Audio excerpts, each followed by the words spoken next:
Keepers of the Water is the parent umbrella organization that would include sub-organizations from not only the Athabasca, the Liard, the Nelson, the Great Bear, the great rivers of the northern prairie going east, so the Churchill system.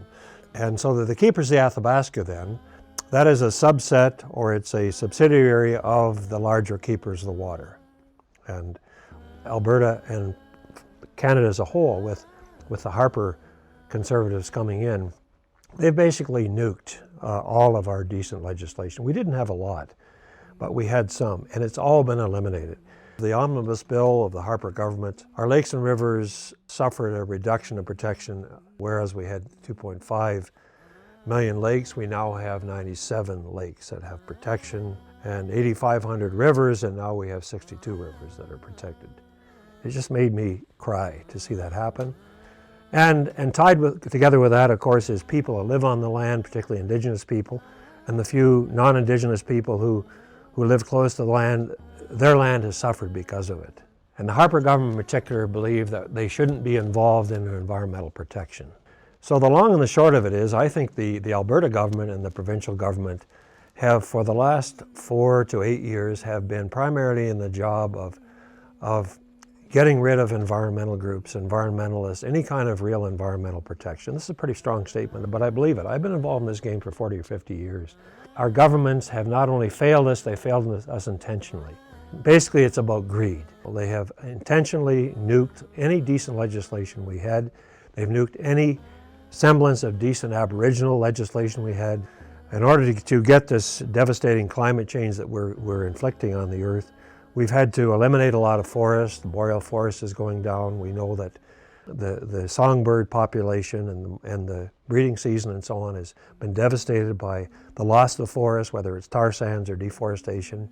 These new generation of pesticides they're using to coat all the seeds for corn and soybean and canola and so on.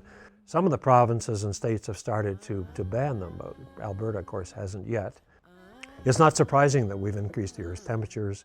The permafrost is going, the Arctic ice cap is pretty much gone.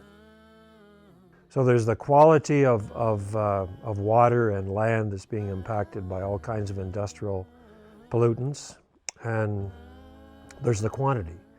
So the quantity of fresh water is being greatly affected by what's happening, particularly in oil and gas, but not just oil and gas. Deforestation is doing the same thing. With the clear cutting we're removing, and with the removal of wetlands and peatlands, the peat mining that's going on around here, between here and Lac La Biche, without any controls whatsoever, that means that the storage water in the ground is much less. And so that if rains do come, they just run through and down into the streams, we'll get erosion.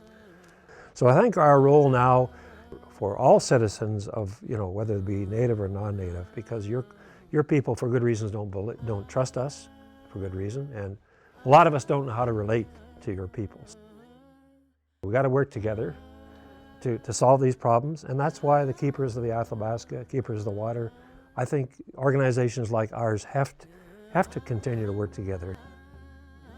I'm not a terribly religious person in the conventional sense. I mean, I'm born and raised in the Christian faith. I guess I'd say I was a naturalist. I believe that, whether you call it the creator or whatever, nature has a spirit and integrity of its own. And whether it's the plants or the animals or the sky or the land or the water, those things are sacred. And it's sacred to me in the sense that it has, to use a philosophical word, it has its own value, its intrinsic value.